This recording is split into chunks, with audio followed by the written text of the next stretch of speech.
Hello everyone, welcome back to Cybertix. Till now we have learned a lot of different fields of cybersecurity, but there is one more important field which most of the folks doesn't aware about it, that is Kubernetes security and forensics. So last 3 days are remaining to join this challenge. Make sure you complete all the tasks by watching our walkthrough videos. So without wasting any time, let's just solve our day 22 task.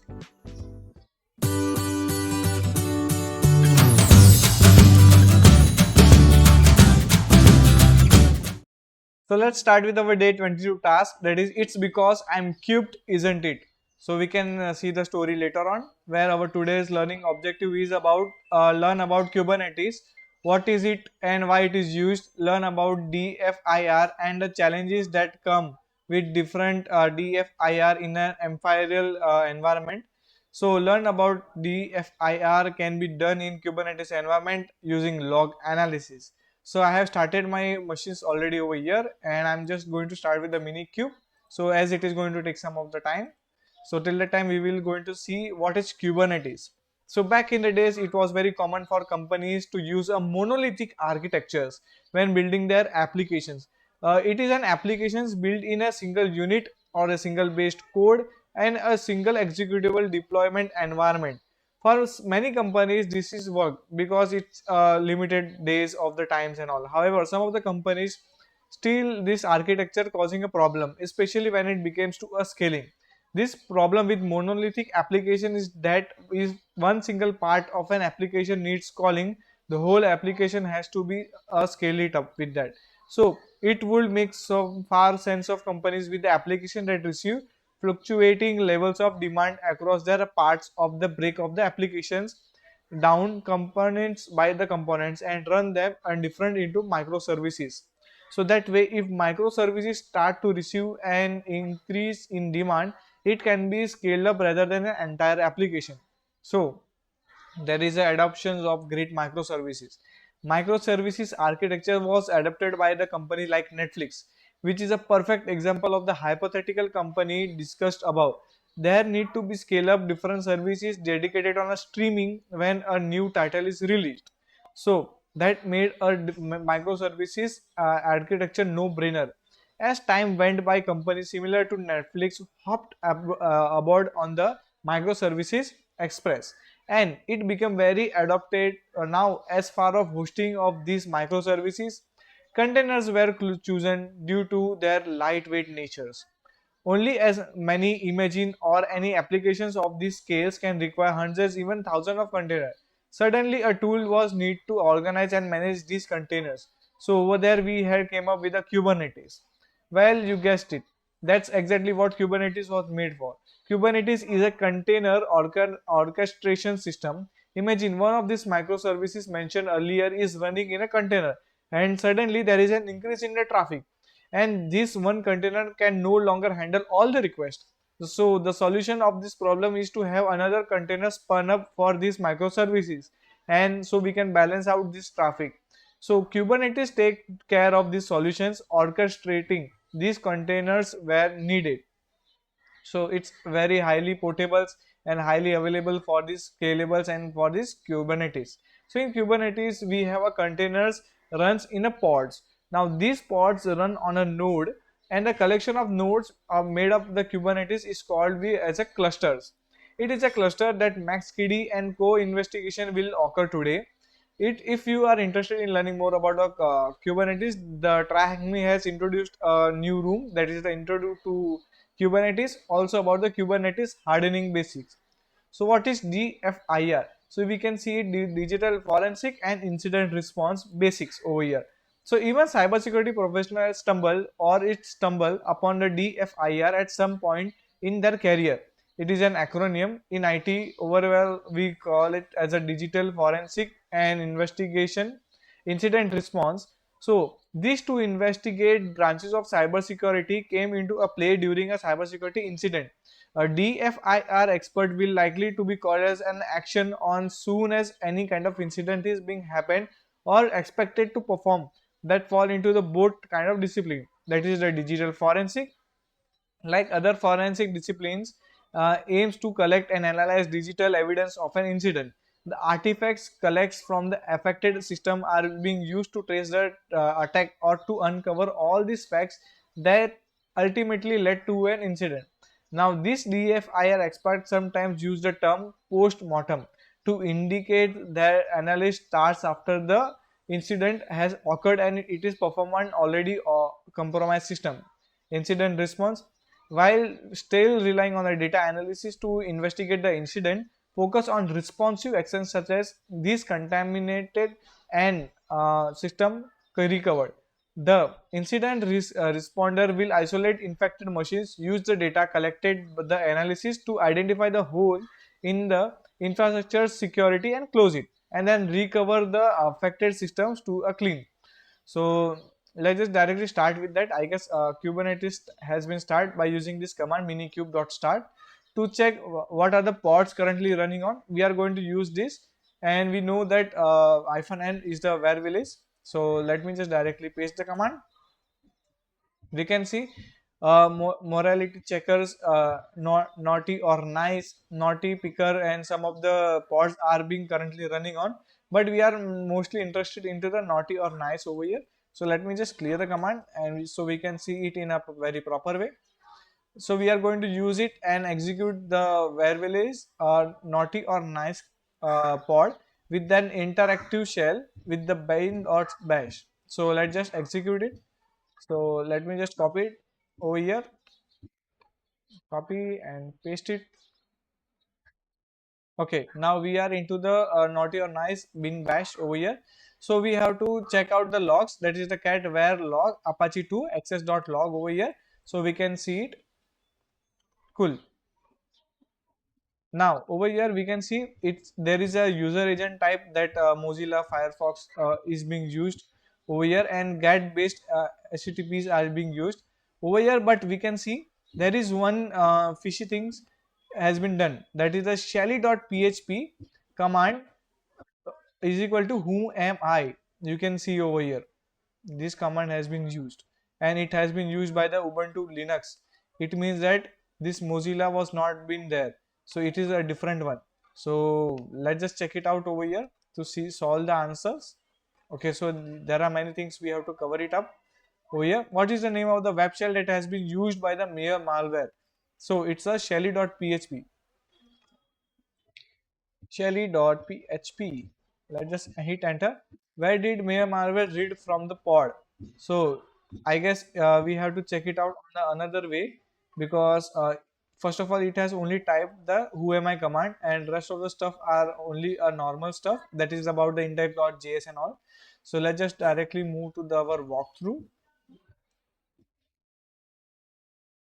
Now we have read the access, but we don't know which is the IP and what are the domain names and all, because it only says 172.17.01. So let me just clear the command. First of all, over here we have to change it to the docker ps over here. So let me just hit on exit, or else we can directly use docker hyphen ps. Okay, docker ps. Okay, I guess we have to exit it. Exit. After that, docker process, docker process. Now we can see there are two containers are being currently running on, where the registry entry point.sh, it means that this has been done in this particular image, and this is one the minikube which has been run on 8 months ago over here. We can see it has been created and the status is up to 7 minutes, and this is the port over here. So let's just execute this particular docker name using this command. So docker exec execute with this particular container id. We do not need to give the name like okay, so docker exec docker name, and complete name we do not have to give. We can directly give a few of the name, that is the 77fdd over here. So it is going to call it over here. So and after that ls-a where dot log. It means that container name either we can give or any kind of ID. So I have given a container name, so let's just make it like this and hit enter. Error response. Okay, I guess I have to give some name of the IDs, that is 77FDD, and hit enter. Okay, let's just directly give the ID. Cool. We have given the ID. There are total 12 things are there into the logs. So logs, container name or the ID. So we are just directly use Docker logs with the 77FDD, and where we have to use it on the directly. Let's just take a look. Okay, my spelling is wrong. Let me just clear it. Docker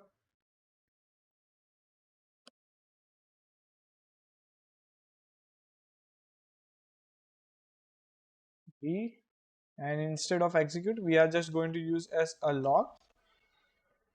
Okay, so there are a lot of stuff over here which is currently going on. It says that manifest is also being used over here. Cool. So let's just go down and see if there is any kind of stuff are there or not. So it says method this is the authorized request, message has been done, everything are there. So let's just use in a very proper way. So now we have something we can use. These logs can be pulled for you and stored it into this particular directory. So let's just start by seeing all the different connections at all over here.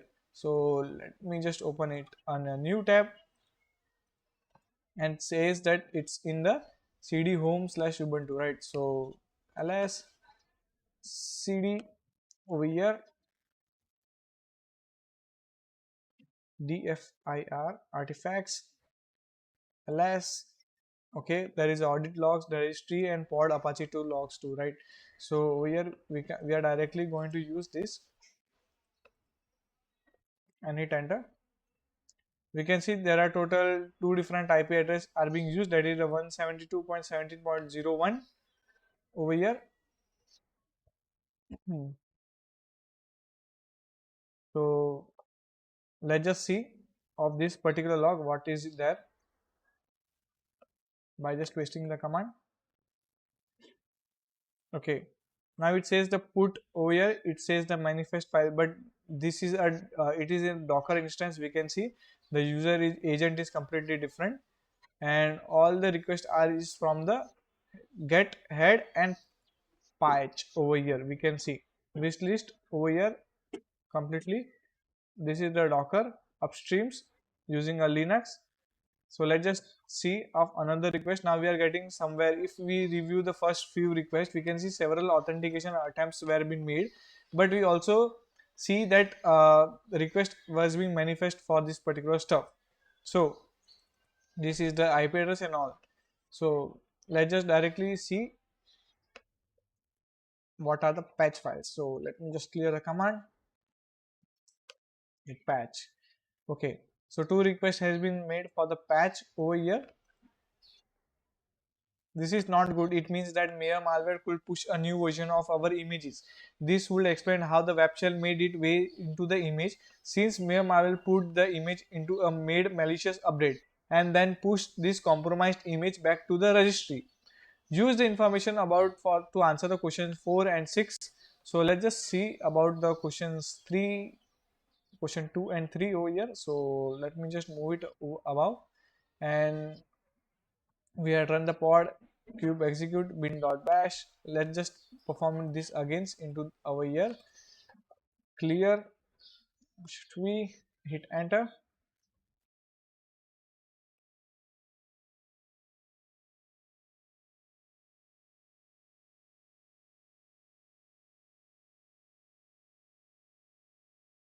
Okay, we again have to move to this particular directory, that is about, let me just hit on exit and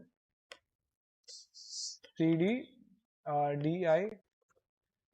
VIFR over here, and we have a pod access.2, right? So we have to check this particular logs as well. So cat. Okay, we can see same command has been used, that is a shelly.php, but there are more stuff over here, and it says command ls then cat. It has seen some db.php, right? So I guess this is the second answer which we were looking for. db.php, php, and hit enter.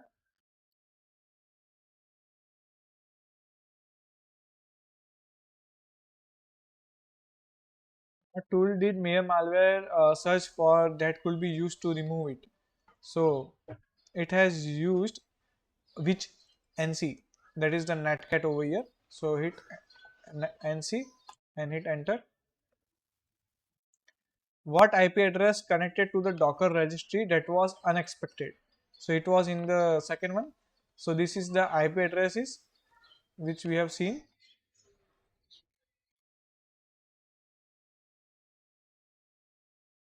Okay. At what time the first connection was been made to this IP address on the Docker registry? So this is the time.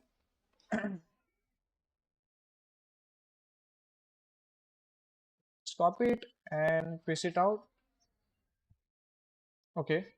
At what time this updated malicious? Okay. So this is for the patch one, right? So let me just move back to over here, clear the command, and instead of patch we again have to move back to over here where we can see uh, the patch command where it was. So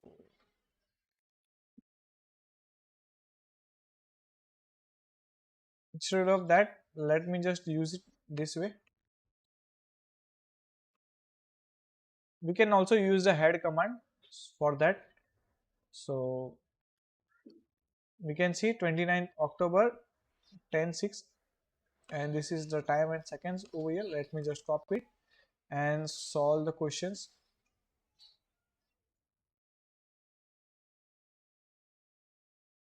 Okay, what is the value stored in the pool cred secrets? So now let's just see it over here. We have done till now over here. So okay, it looks like the attack happened via an unauthenticated Docker registry push. Now it's time to return our Kubernetes environment and determine how this is possible. Now 𝗏𝘲𝗍𝗓 was made aware that mere malware was given user access to naughty or nice Kubernetes environment, but was assured by the DevSecOps team that he wouldn't have sufficient permissions to view the secrets. So let's just see what is the role of this 𝗏𝘏𝗍𝗓 over here into this first step. Let me just clear the command.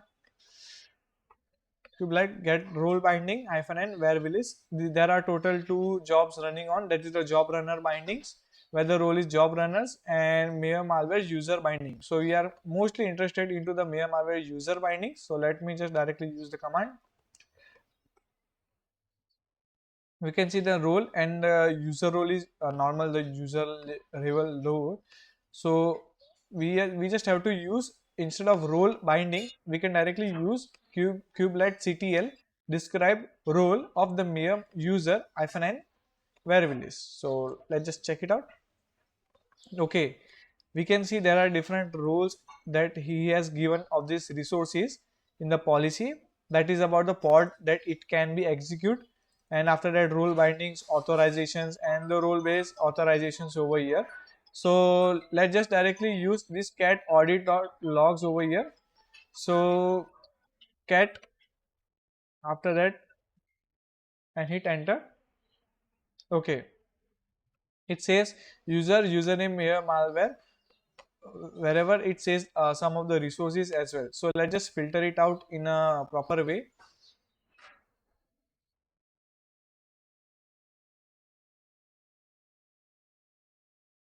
Okay, I guess we have to directly jump to the role binding stuff over here.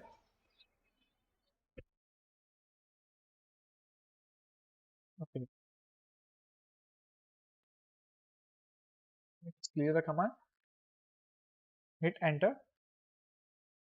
Let's just move ahead at the top, and we can see username, system, where will is jobs, SA, and same things over here.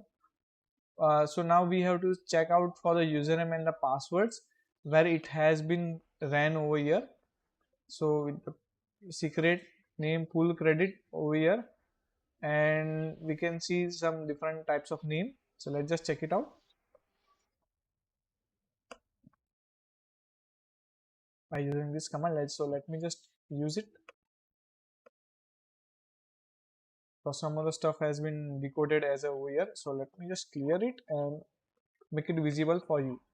So after that, we have got the _o JSON path for this Docker config JSON. We are decoding it into the base 64, and we have got the complete authentication request.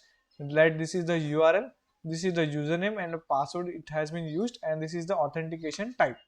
So let me just copy it and solve our today's challenge.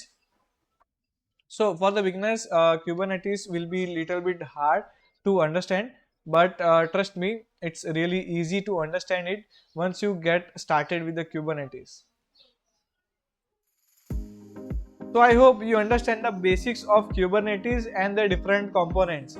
If you have any kind of queries, feel free to ask by joining our WhatsApp or Telegram community channel.